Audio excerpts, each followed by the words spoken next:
السلام عليكم ورحمة الله وبركاته. ازيكم يا جماعة عاملين ايه؟ اتكلمنا عن الاوتوميشن وازاي نعمل تيست على الاي اي، وعملنا اوتوميشن بأداة NetN، وازاي احنا استخدمناها بطريقة مجانية، وازاي نحسب العائد من الاستثمار فيها.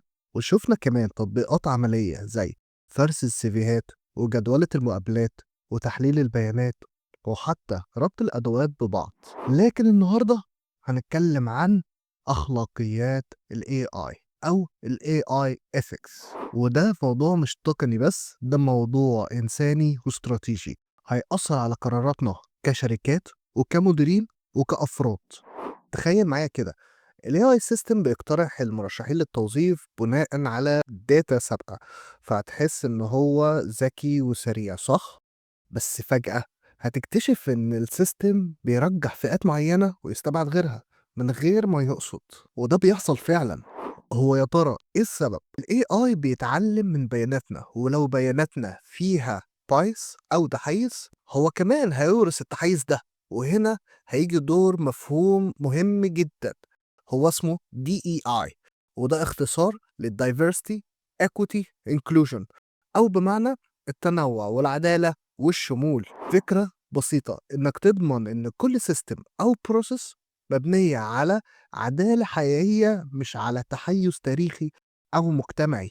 تاني حاجة حابب أتكلم عنها في الحلقة دي، إن العالم كله بيتجه لل AI وبقى بيعتمد عليه بشكل كبير جدا، والمتوقع إن سوق ال AI إن هو يوصل لأكتر من 300 مليار دولار في سنة 2026.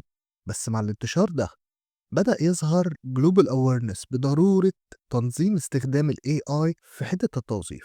الاتحاد الأوروبي أعلن مثلا إن بحلول 2026 إن أي AI system خاص بالتوظيف لازم يكون قابل للتفسير أو explainable AI، واختصار الكلمة دي XAI. يعني لو السيستم قرر إن هو يرفض مرشح لازم إن هو يقدر يفسر ليه، وده مش مجرد ميزة إضافية هتضاف على السيستم تولز، لأ دي هتكون شرط قانوني وإلزامي قريب. أما بقى عندنا في مصر وفي الدول العربية هو لسه مفيش قوانين منظمة بالذات في مصر بالشكل ده، لكن أتمنى إن احنا نسرع في تشريع القوانين الخاصة بال AI، وعلينا كمان إن احنا نبدأ ونستعد من دلوقتي إن احنا نعملها مظبوط.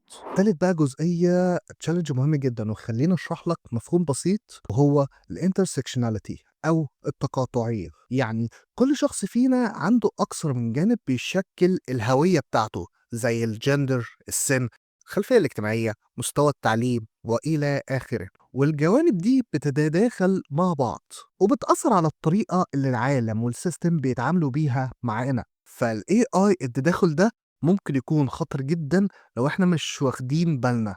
يعني يعني تخيل ان النظام للتوظيف بيتحيز للرجالة، وفي نفس الوقت كمان بيفضّل خريجي جامعات معيّنة، فده مش bias واحد، لأ ده اسمه intersecting biases، فهيخلّي الظلم مضاعف. وللأسف ده بيحصل فعلًا في performance evaluation system اللي بتظلم فئات معيّنة من الموظفين بسبب لغتهم أو أسلوبهم أو خلفيتهم. الAI بيتكرر كل يوم في حياتنا، مين يتعيّن، مين يترقّى، ومين حتى يتواصل معاه السيستم أوتوماتيك. لكن لمّا القرارات دي تبقى سريعة من غير قِيَم وvalues بتتحول من نعمة لنقمة وخطر، وده بيخلّينا نسأل سؤال جوهري كده، هو الAI بيخدم الكفاءة والّا العدالة كمان؟ بُص، القيم الأخلاقية زي الfairness والequity والaccountability هي البوصلة اللي بتوجه ال AI ناحية الطريق الصحيح. يعني تخيل كده معايا نظام تقييم موظفين بيقيم الأداء بس على ساعات العمل، أنت متخيل؟ ده من غير ما ياخد الاعتبار جودة الشغل مثلا أو طبيعة المهام اللي هو بيشتغلها، لأن هو بيعمل إيه. ده مثال بسيط على غياب ال ethical values في القرار. فالحل هنا إن إحنا بنبني نظام human centered AI، فبيخلي الإنسان متداخل في قرارات ال AI. هو ده ممكن يقلل سرعة القرار لكن بيخلّيه أكتر عدالة. طيب إحنا كمديرين موارد بشرية، هو إحنا المفروض نعمل إيه علشان نطبّق الAI بشكل أخلاقي؟ بُص، هم 5 حاجات مهمة جدًا إن أنت تعملها. أول حاجة diverse data sets أو نوّع البيانات، فما تدرّبش الsystems على بيانات من فئة واحدة، دخّل البيانات من أنواع مختلفة من المرشحين والموظفين كمان. تاني حاجة إن أنت تعمل bias audit بشكل دوري، فلازم تراجع البيانات للsystem بانتظام وشوف إذا كان إن هو بيظلم فئة معيّنة والّا لأ، الaudit مهم جدًا. تالت حاجة بقى اللي هو inclusive teams، لمّا الناس تشترك وتبني الأنظمة مع بعض هيكونوا من خلفيات مختلفة، لأ أنت هتشوف العدالة في النتايج تلقائيًا، فالتنوع مهم جدًا في الحتّة دي. رابع حاجة بقى إن هو لازم تدرّب الموظفين على الAI ethics، فمش كفاية إن أنت تستخدم الAI، لأ أنت لازم الموظفين يكونوا فاهمين يعني إيه AI ethics، ولازم يفهموا تأثيره على الناس. خامس حاجة بقى إن أنا هاقولها لك إن أنت لازم تكون transparent، فسّر دايمًا ليه السيستم اتخذ قرار معيّن، وده جوهر مفهوم XAI أو explainable AI. فأنا عايز أوضّح لكم إن الAI مش مسؤولية المبرمجين بس، لأ، دي مسؤولية كل واحد فينا.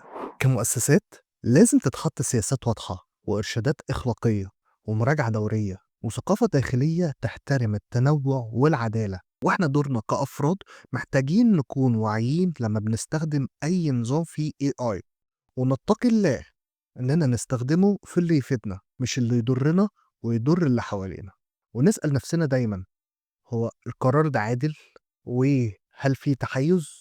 وهل ممكن أراجعه تاني والّا لأ؟ وده دورنا إحنا كمجتمع مهني إن إحنا نوجّه الAI مش هو اللي يوجّهنا. أنت دلوقتي مش بس عرفت إزاي تستخدم الAI في شغلك، لأ كمان إن أنت إزاي تفكّر بطريقة مسؤولة جدًا، وتكون جزء من مستقبل عادل ومتوازن.